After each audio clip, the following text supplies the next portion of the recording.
All right, the I can for today is I can identify equivalent fractions and explain why they are equivalent. And today is more of like the understanding of equivalent fractions versus being able to generate equivalent fractions. So we're gonna start off with a little joke. So we have our friend here, his name is Mason, and he's going to go into, let's say, Papa John's to buy a pizza. And when he goes in to buy his pizza, it's a whole pizza, the person that's working there asks him, do you want your pizza cut into 6 slices or 8 slices? And silly Mason, not understanding fractions, he says, oh, I think you should cut it into 6 slices because I don't think I could eat 8 slices. And that's silly, right? Because it's still one whole pizza. So to show an example of what Mason was talking about, which he didn't really understand, is if I have one whole pizza and I cut this one whole pizza, let's say, into 8 slices, right? 1, 2, 3, 4, 5, 6, 7, 8. Okay. And let's say I have the same pizza. Instead of 8 slices, I'm going to cut it into 6 slices. That's 1, 2, 3, 4, 5, 6. As you can see, it's the same whole pizza, right? It's the same whole.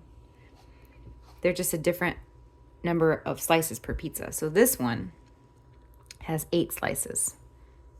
Put it here. So it's 8 out of 8 slices. This one has 6. So it's 6 out of 6 slices. Mason said, oh, I can't eat 8 slices out of a whole pizza. I can only eat 6 slices out of a whole pizza. But as you can see, these slices are larger than these slices, but they're still both one whole pizza. So starting off with equivalent fractions, any fraction that has the same numerator and the same denominator is equal to one whole. Okay?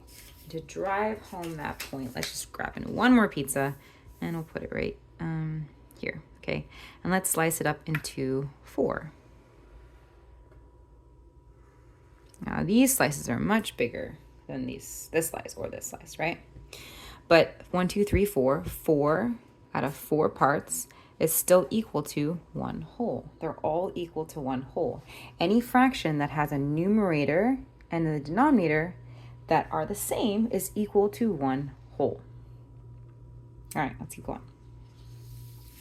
Let's look at, and we can say goodbye, Mason. Let's look at a half. So we have our whole on top here just for reference. And then here is our half. Okay, so we're going to find some equivalent fractions that are equal to 1/2. So 1/2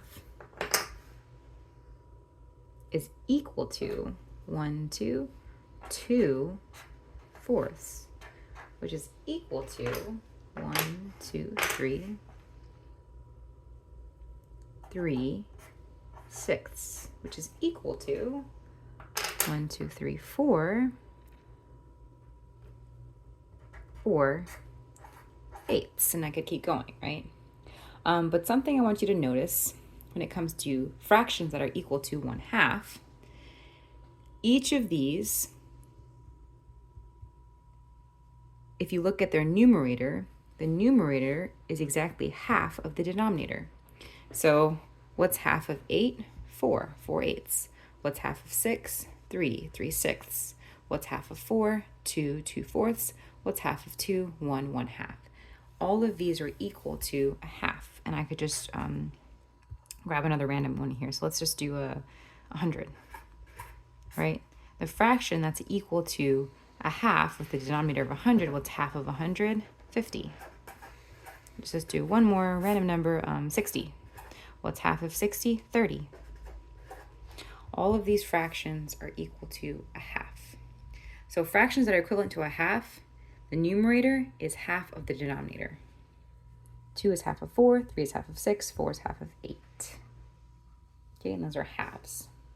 The last thing I wanted to review when it comes to equivalent fractions is a fraction always references a whole. right? This is a whole and this is a whole. But as you can see, these are two different size wholes. Like this is like a pan pizza and this is like an extra large. So if you're looking at two fractions, it's kind of off-centered.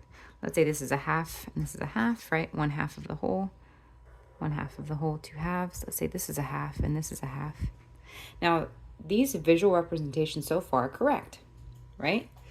But this 1/2 is not the same as this 1/2 because the size of the whole is not the same. So when you look at equivalent fractions, you can't say that they're equivalent if they're talking about two different size wholes. This whole is different than this whole. So this half only references this half, and this half only references this half of this pizza, this size versus this size. So when you're looking at fractions and thinking about equivalent fractions, just make sure that if they're giving you a visual, that the wholes are the same sizes.